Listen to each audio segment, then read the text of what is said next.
somebody from Benue State who is a public policy analyst as well as a financial expert. So we're talking about security and national economy. Nick Agule joins us from London via Zoom. Mr. Agule, thank you so much for coming on the program. If you can help us unmute your device so we can hear you, sir. Okay, yes. Okay, fine. Okay, good afternoon. Thank you so very much. And it's nice to be here. And thank you for welcoming me on your show. All right, Mr. Agule, before I ask you any question, I'm sure you heard the governor, you heard the NSA, you heard the traditional rulers. What do you make of what is playing out in terms of the different version of the same event? Thank you very much. It's not a good position to be in. For us as citizens, what we want is that if government invade our communities, we want this government to be given two options, either to surrender, to be arrested, or to be fixed appointments with God. We don't want to hear about where this government came from, who is responsible for taking them out. We know that we are a sovereign nation, the Federal Republic of Nigeria. We have a commander-in-chief, and the commander-in-chief is commanding the forces of Nigeria led by the Chief of Defense Staff, who is supported by 3 service chiefs in the Army, Air Force, and the Navy. We have the police, we have the civil defense, we have all the intelligence community, from the DIA to the MIA to the DR to the DSS. We just want these organs of government to protect us. We want to have the assurance that if we sleep, if we go to bed, we are going to wake up to our daily activities. We don't want the situation where, like in Benue State last night, a pastor of a church slept with a wife, and this morning, the social media is awash with images of their dead bodies. We don't want this. So whatever the people we have given governance to, whether at the federal or at the state or at the local government, this rhetoric is not what we want. We want to have assurance of our security. We want a situation where if a gunman appears in our community, that gunman is either arrested or taken out. This is the minimum expectation for us from our leaders. All right, Mr. Agule, I want to throw up your post about a few hours ago on X, not on X, on Facebook actually. So this is what you said. If my producer can put that up for us, and you had mentioned it in passing as well. So let me quickly see I can go. Yes, if a gunman shows up anywhere in the UK, where you are, by the way, the people will dial 999, and within minutes, official gunmen will arrive at the scene. Their job is simple. I put that in red. Get the gunman to surrender or fix him an appointment with God, simply saying he's going to get killed. I do not think that the Nigerian security agencies don't have this capacity to do what you just explained right here. Response time, we can debate that. But what to do with men who are trying to harm our people, I don't think is a difficult responsibility. But if it's not done, what do you think is responsible for inaction? Thank you very much for highlighting what I have posted here. And it calls to mind what we need to do. There are basic things we need to put in place in Nigeria to deal with the insecurity that pervades the land. Like I put a number there, 999. It's a simple emergency response system. Even though Nigeria has got it, it's got a 112 and all of that, it's not effective, it's not working. And for you to tackle insecurity, these are the basics you need to put in place. If you put an effective emergency response system in place, it will have a central command and control center. It will have the GSM companies in Nigeria link their networks to that system. That system will be linked to base stations where our security operatives are, such that all citizens of Nigeria become a vanguard. They watch over their areas. And once they see any move that will look as if it will develop in an insecurity situation, they just simply dial that number. And once they dial that number gets connected to the command and control center. The central command and control center will then mobilize the security that is around that area for them to go and deal with the situation. We don't even have this effective system. Today in Nigeria, you will see that the police put long GSM numbers. Oh, if you have a problem, call DPO of this, DPO of that. It's a GSM number. If you call the number and the battery in the handset is there, the number will not go through. If that handset is engaged on another call, the number will not go through. Imagine you having to remember an 11-digit number when you are in an emergency, instead of just dialing a 3-digit number. And this 3-digit number works with the satellite technology, such that even if you don't have a GSM network where you are, it will pick the call, send it to the central command center. What are we doing in Nigeria? We, first and foremost, have attached about 50% of our security personnel to individuals and corporates. So as we speak today, wherever those individuals are, assuming they are attending a meeting now, the security will just be there idle, waiting for when the people who paid them are out, then they will guide them to their next point. All right.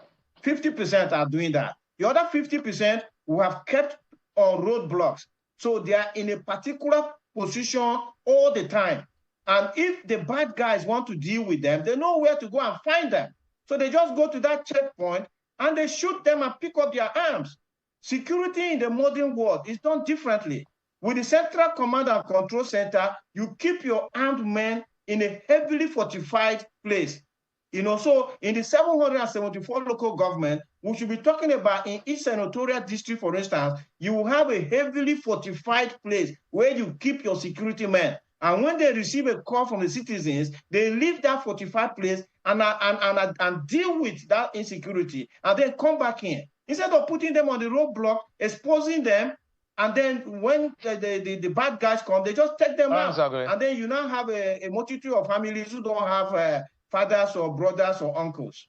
All right, Mr. Agule, we're going to go to the economy in just a moment, but the last question on insecurity, especially in the north central, Benue and Plateau being the epicenter as we speak.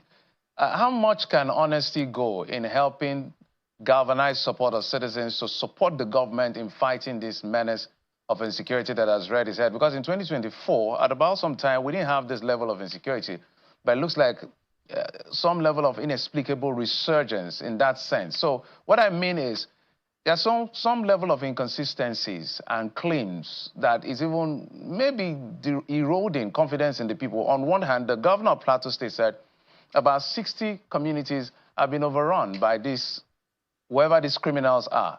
The NSA is saying no place has been taken over by any criminal element in Nigeria. So I don't know who is lying and who is saying the truth here. On the other hand, the governor of Benue State is saying on one hand that these are foreigners coming in to do whatever they are doing to take over the land. I don't understand that. Maybe you help me understand. Foreigners coming to take over our land.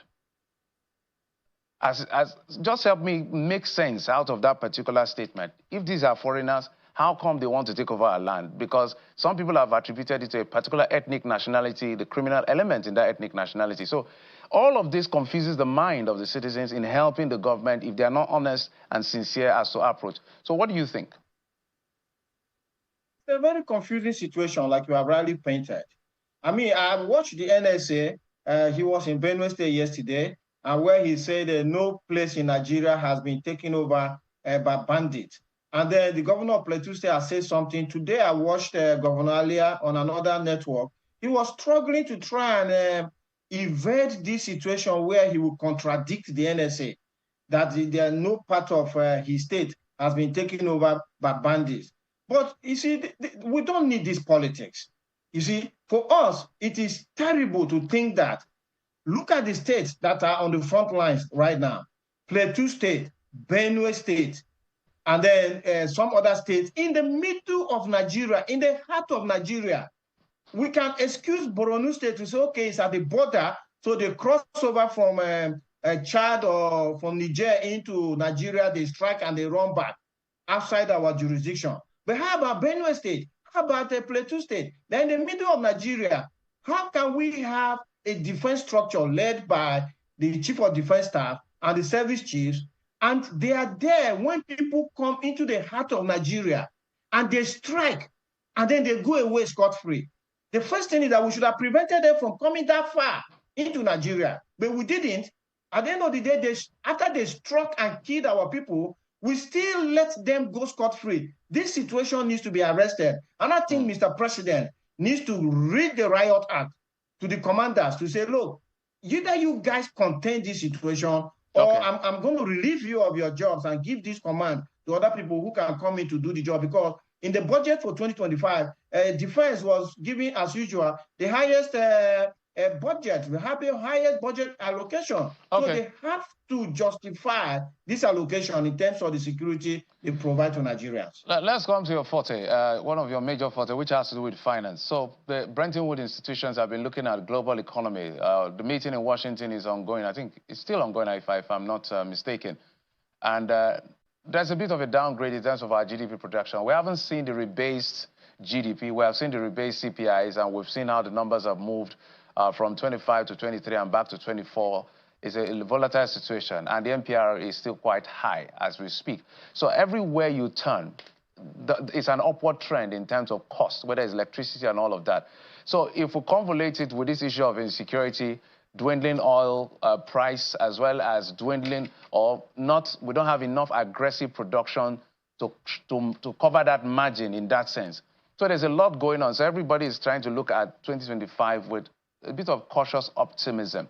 But I want your take as to the new projections, about 3% or so by the IMF for Nigeria's GDP. And we're looking at a $1 trillion economy in, say, in another 5 years. How far away are we, and what should Nigeria brace up for? Well, first and foremost, if your economy is not secured, forget about economic development. So security is a sine qua non factor for economic development. And that's why it's so important that we secure Nigeria and we don't have this kind of news items that are coming out of this country. Secondly, the Nigerian economy, even the IMF projection of 3% growth, we have a potential to grow Nigeria at double digits. So for me, I would say that our leaders, our economic managers, should not even bother about GDP growth rates and whatever IMF is doing. Let us just sit back and do the basics. There are basics that support an economy to grow. Number one, power supply. We are still doing 5,000 megawatts. What are we doing to increase the megawatts? Do we have a roadmap to make it 10,000, 15,000, 20, 25,000 in X number of years? Number two, we are in a financial crisis because we budgeted to earn $75 per barrel from crude oil. Crude oil, as we speak today, is about $65, $66. Number three, we said we are going to earn 1,500 naira for a dollar. I mean, 1,400 naira for a dollar. The dollar is doing 1,600 as we speak today. And given that we're an import-dependent economy, that is raising prices. Number four, what are we doing with our farms? Nigeria is blessed with some of the most fertile arable lands anywhere in the world. But we have allowed bandits to take over, drive farmers away. Are we going to send these bandits packing so that we can resettle our farmers, give them machines so that they can cultivate? What are we doing with domestic gas? What are we doing with our steel plants? What are we doing with railways? What are we doing? These are the things that build an economy. These are the pillars that support an economy. And if we don't have them, then in vain do we wait and expect to see economic growth. It's not going to happen. And you see, we are busy fighting unemployment, fighting inflation, and fighting insecurity, fighting exchange rates, not knowing that it's because the economy is not working. That is why we're having those symptoms. If we sit back now and we power Nigeria, energize Nigeria, we provide businesses with the necessary, because like you mentioned about inflation rate, the CBN is using the monetary policy rate to fight inflation, but it's hurting output. Because at 27%, who will borrow at 27% or 30% and still make profit? Mr. Agule, at that particular point, my apologies if I may come in there. So this orthodoxy, should we begin to review the orthodoxy of this the conventional way of using NPR to taper inflation. We have deregulated the sector so that there's some level of, they say, liberalized trade so that we can taper inflation and grow unemployment. That is the conventional orthodoxy to how you approach macroeconomics. But that seems not to be work. What we're seeing in the optics is good numbers in terms of the FX reserve. We can talk about NEL Fund on the other hand. They've done quite well with our management of the finances where we have gained about 30% in terms of our debt to revenue, debt to revenue in terms of, it grew from 98 to about 68%. So that is an improvement, but it looks like all of that is not moving as much of the needle as it should move, so that the quality of lives of people should get better. So in that sense, what should we review urgently? The Minister of Finance is in Washington, the President is back from abroad. There's an urgency we need in terms of our economy. What should be that urgency? So the urgency is that even in orthodoxy, there is a difference between inflation and stagflation. So Nigeria's problem is stagflation. And we have been thinking it's inflation, we'll be fighting inflation. So stagflation is that, yes, there is inflation, there is a low output, and there's high unemployment. For you to deal with a stagflation, you have to increase output. So the urgent thing we need to do is to support output. How we support it is very important. Because you see, the point is that if you watch like last year, the whole of last year, 2024, when the central bank was using a monetary policy rate to try and fight inflation, inflation refused to fall.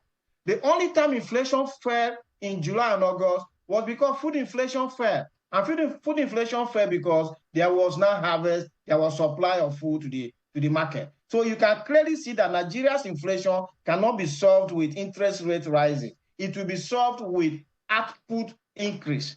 So what are we doing to improve output? We're on 5,000 megawatts. We have refineries that are down, making petroleum products to be expensive. We don't have agriculture going on. We don't even have tourism. You see, tourism is one area where we can make a lot of mega dollars without really putting much in. If we deal with security and we deal with infrastructure, like here in the UK, ask everybody, they are saving their money so that in the summer, they will, in the winter, they will go and look for sunshine somewhere when it's bitter cold here. And if they're coming with their money to Nigeria and we're giving them the sunshine, which we are not producing, by the way, that sunshine is given to us free of charge by God. And they come and enjoy the sunshine. Imagine that you have tourists that come in and spend $10,000 on average in Nigeria enjoying our sunshine. If 1 million of them come, that is $10 billion that we have made. Straight up. So these are all the opportunities that we have and we're not taking. And instead, we're going to IMF to talk about, we have not even started to run this economy. Which economy runs on 5,000 megawatts? Brazil is on 150,000 megawatts. Agule, apparently, there's a lot to do. Insecurity has to be curtailed or improved upon for us to even do this so that we can move from dirty December to maybe dirty July so that people can come here for whatever weather it is that we have so that they can escape their own cold. Nick Agule is an energy expert, accountant, and public policy analyst. Thank you, sir, for coming on the program. Thank you very much, and have a nice day to all our viewers. Absolutely. And that's it on the program. Thank you so much for your time and company. I'm Jeffrey Uzongo. You've been served on Lunchtime Politics. Bye-bye.